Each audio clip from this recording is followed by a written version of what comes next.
नमस्कार, आप देख रहे हैं जेके 24/7 न्यूज का स्पेशल प्रोग्राम यूपी स्पेशल। और यूपी स्पेशल में इस समय हम मौजूद हैं जनपद मैनपुरी के कलेक्टर सभागार में। और यहाँ पर जो है ना कुछ महिलाओं के साथ में क्रांतिकारी नेता जो है यहाँ पर एक प्रदर्शन कर रहे हैं। और यहाँ पर जो लगातार इनका जो है ना आए है ये, और इनका स्वागत किया जा रहा है। और इससे हम बात भी करेंगे आखिर ये प्रदर्शन जारी क्यों है और क्या कारण है, आइए हम बात करते हैं। सर क्या नाम है आपका? मैं कमलेश यादव, भारतीय किसान यूनियन श्रमिक जनशक्ति का राष्ट्रीय अध्यक्ष। सर आज यहाँ पर विरोध प्रदर्शन कर रहे हैं, क्यों विरोध प्रदर्शन कर रहे हैं, क्या पूरा मामला है?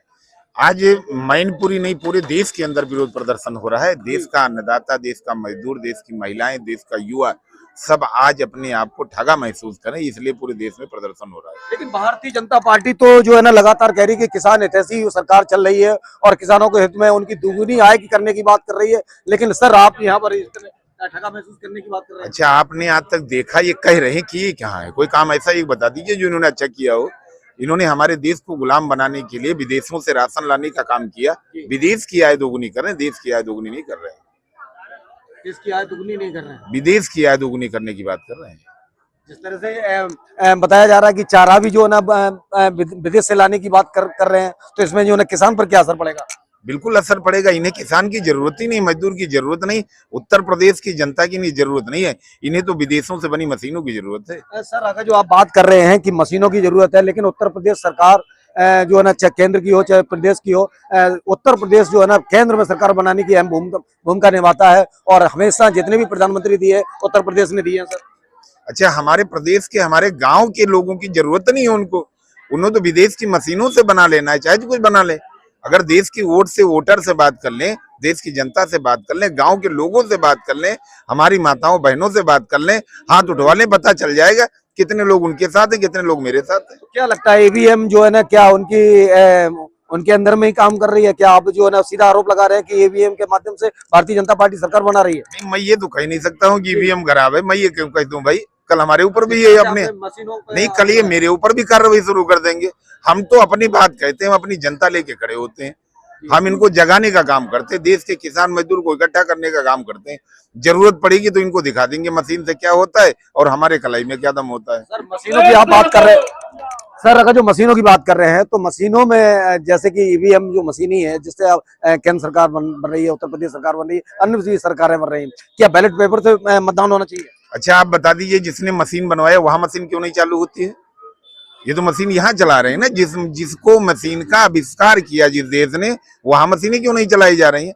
हम कह रहे हैं कि जैसे वोट पड़ता था, या आप हाथ उठवा लो, ये जनता इकट्ठा करवा लो। आपने तो प्रधानमंत्री की रैली भी देखी होगी, क्यों जनता दिखाई पड़ती, सब कर्मचारी आते हैं, मुझे जनता तो कभी नहीं दिखती। सब समूह नहीं, उनके कर्मचारी की महिलाएं हैं, जो भी किसी भी विभाग की आप उठा के देख लो। इससे कोई सरकार थोड़ी बनती। इनको देश की जनता, देश की मजदूर किसान की जरूरत नहीं है। ये तो खाली पूंजीपतियों की सरकार है। चाहूंगा कि लगातार विरोध होता है और फिर भी सरकार बन जाती है, ऐसा कारण क्या है? अच्छा, जिसको देश में किसी व्यक्ति की जरूरत ही ना हो और जो तानाशाह कहा जाता है, वो जो मर्जी है वो करवा ले। आप कोर्ट की मानेंगे नहीं, हाई कोर्ट की मानेंगे नहीं, सुप्रीम कोर्ट की मानेंगे नहीं, जनता की मानेंगे नहीं, तो आप तो अपने मन की है। बुजुर्गों की कहावत, राम चिरैया राम खेत खाओ चिरैया बरबर पेट, क्या करना है? कुछ भी कर लो, उससे क्या मतलब। तो देखा आपने कि किस तरह से जो है ना यहाँ पर विरोध भी दिख रहा है और पक्ष भी दिख रहा है। हालांकि कार्रवाई से हर कोई व्यक्ति डर रहा है। हमारे साथ में अखिलेश जी भी मौजूद हैं, आइए इनसे भी बात कर रहे हैं। सर किस मामले को लेकर यहाँ पर प्रदर्शन चल रहा है? मामला सर यह है, हमने पहले भी कहा हमें ये इतना गुस्सा बीपी हाई क्यों हो रहा है। मैं करीब 6 वर्ष हो गया आते कलेक्ट्रेट पे, तमाम डीएम चेंज भी हो गए, एक भी अधिकारी कर्मचारी या देश का नेता मानने को तैयार नहीं है। देश का वोटर मालिक है, किसान अन्नदाता है। जब देश आजाद हुआ उस समय किसी भी एमपी को, एमएलए को वेतन नहीं मिलता था। इनने कहूँ बना लिया, संगठन है, हम जाते बटे पार्टी बटे, हम लोग बढ़ दिया हमको। अब देखिए आपने शिक्षा खत्म कर दी, पेंशन खत्म कर दी, नौकरी 4 साल कर दी, उलझाए पड़े केवाईसी में। हम कॉलोनी दे देंगे, लेटरिंग दे देंगे, शौचालय बनवा देंगे, ऐसे लगा पैसा के पिताजी का है, तो गुस्सा जायज है।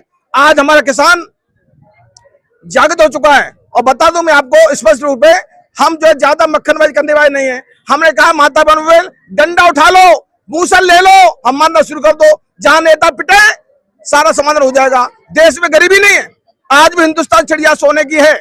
हमने डीएम साहब से कहा था, मुख्यमंत्री से कहा था कि प्रधान से लेकर के और एमपी एमएलए की जांच कराओ, संपत्ति कहां से लेके आए। अब एक जब भोगांव में डीएससी पकड़े गए, संपत्ति 1 करोड़ रुपए की, एक लेखपाल पड़े गए, सब 1 करोड़ की जनता का पैसा भाई? गरीबी नहीं है देश में, गरीबी है, भुखमरी है, इसका जिम्मेदार देश का नेता है। नेता हमने तय कर लिया है। अब चाहे सरकार, अगर आपकी मांगे और ये प्रदर्शन जो लगातार आप कर रहे हैं मांगों को लेकर, अगर हमारी मांग पूरी न की गई तो 23 मार्च 27 में मैनपुरी जेल भरूंगा। अगर सरकार ने वोट डालने पेंशन नहीं दी, वोटर पेंशन, कर्जा माफ न किया, बिजली माफ न की और पुरानी पेंशन बंद न की, ये मुद्दा है। हमारी लड़ाई सीधी है कि वोटर पेंशन चालू करो वरना कुर्सी खाली करो। यदि वोटर को नोट नहीं तो किसी पार्टी को वोट नहीं। हमारे वोट से अगर तनख्वाह एमपी में लेंगे तो देश का वोटर पागल नहीं है, मालिक है, मालिक नौकर जो राज कर रहे हैं। और हमारे किसान अब चप्पल नहीं है, माताओं में चप्पल नहीं है, बच्चे तड़प रहे हैं। देश में हालत वो है। आज भी सरकार 80 करोड़ जनता को भिखारी मानती है। 5 किलो राशन ले जाओ, 5 किलो घर तो लो 3 निकलता है, देखा आपने। तो हालत वो है, कोटे वाले मालामाल हो गए, किसान अब चप्पल नहीं है, सरकार नहीं मानती। स्मार्ट मीटर की आपने आवाज उठाई है, लगातार आवाज उठाते चले आ रहे हैं और आज पूरे प्रदेश में आपका प्रदर्शन चल रहा है स्मार्ट मीटर को लेकर। सर, स्मार्ट मीटर में क्या खराबी है और इसमें अगर ये स्मार्ट मीटर नहीं हटे तो क्या करेंगे? स्मार्ट मीटर न हटे, खुली लूट है, सरकार की जानी हुई साजिश है किसान के प्रति। अगर मीटर न हटाए गए, पुराने मीटर लगाए गए तो हम मीटर उखड़वा के फेंकवा देंगे। सरकार मुकदमा लिख दे, जेल भेज दे हमें। हमने तय कर लिया है, मीटर नहीं लगेंगे प्रदेश में, बिजली का बिल नहीं देंगे, कर्जा नहीं देंगे। हम मालिक है, नौकर नहीं है। जिस प्रकार से मकान उठा दो किराए पे, तो किराया कौन लेगा? मकान मालिक। हिंदुस्तान में वोटर मालिक है मात्र 5 साल में 15 दिन का। चाहे वो पौवा पिला दो, चाहे कोल्ड ड्रिंक पिला दो, चाहे साड़ी बांट दो।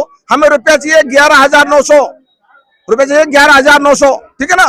तो अगर मीटर समाप्त नहीं करेंगे, सरकारी तानाशाही हम नहीं देखेंगे। 23 मार्च 27 में हम मैनपुरी जेल भरेंगे। इसका जो 2027 में क्या असर पड़ेगा अगर जो ये मीटर ना देंगे? ऐसा है साहब, हम सुनाओ, हमें किसी पार्टी की निंदा नहीं करनी है। न हम सपा के हैं, न बसपा के, न भाजपा के, न कांग्रेस के। हमारे मुद्दे की बात जो करेगी सरकार, हम उसके साथ हैं। हम उसके साथ कि किस तरह से जो ना यहाँ पर जो ना लोगों ने सरकार के विरोध में भी प्रदर्शन किया है और इनका साफ कहना है कि अगर जो स्मार्ट मीटर नाम हटाए गए या तो उनकी मांगे पूरी न की गई तो निश्चित तौर से ये आंदोलन करने पर उतारू हो जाएंगे। कैमरामैन विमल के साथ अनिल साकी, JK 24/7 न्यूज, मैनपुरी।